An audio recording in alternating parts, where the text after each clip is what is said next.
ایک دن تاخیر کے بعد پاکستان اور آئی ایم ایف جائزہ مشن کے درمیان $3 ارب کے سٹینڈ بائی ارینجمنٹ معاہدے کے حتمی جائزہ مذاکرات مکمل ہو گئے۔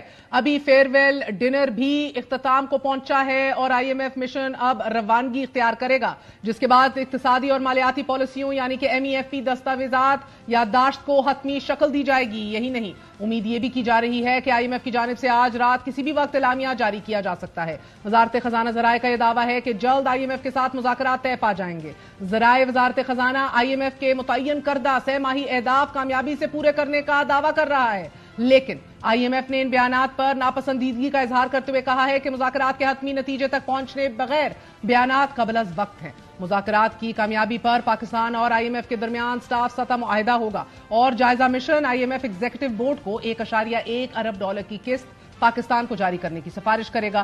دونوں فریقین کے درمیان اب تک فائنینشیل ایکشن ٹاسک فورس یعنی کہ پیٹف کے مشورے کے مطابق اینٹی منی لانڈرنگ اور دہشت گردی کی مالی معاونت یعنی کہ CFT کو بہترین بین الاقوامی طریقوں کے مطابق اپ گریڈ کرنے پر تفصیلی بات چیت ہوئی ہے۔ FBR، اسٹیٹ بینک، SECP اور دیگر سٹیک ہولڈرز نے شرکت کی۔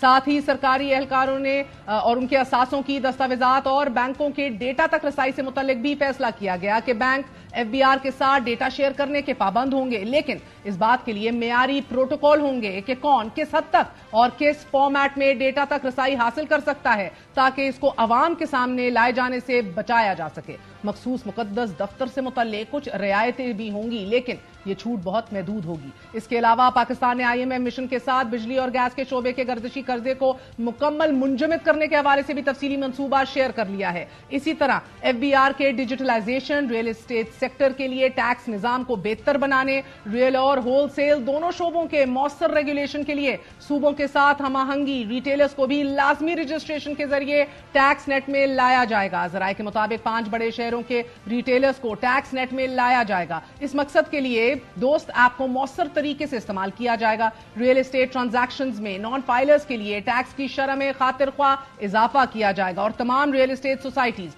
اور ہاؤسنگ اتھارٹیز کو متعلقہ ریونیو اتھارٹیز کے ساتھ رجسٹر کیا جائے گا۔ گزشتہ روز آئی ایم ایف اور پاکستان کے درمیان مذاکرات مکمل نہ ہونے کی وجہ بجلی، گیس اور ایندھن کی قیمتوں میں اضافے کا ٹائم فریم صوبوں سے $600 ارب کے سرپلس پرچون فروشوں کے حوالے سے اسکیم متعارف کروانے کے درست وقت پر دونوں فریقین کے درمیان اختلاف رہا۔ آج ہی وفاق کی وزیر خزانہ محمد اورنگزیب اور پاکستان میں تعینات امریکی سفیر ڈونلڈ بلوم کے درمیان بھی اہم ترین ملاقات ہوئی کہ جس میں ڈونلڈ بلوم نے آئی ایم ایف کے ساتھ موجودہ سٹینڈ بائی ارینجمنٹ کی تکمیل پر امریکی حمایت کا یقین دلایا ہے۔ $1.1 ارب کی قسط ملنے کے بعد پاکستان آئی ایم ایف کے ساتھ $5 سے $8 ارب کے 3 سالہ پروگرام کے لیے مذاکرات شروع کرے گا۔ مطلب ابھی عشق کے امتحان اور بھی ہیں۔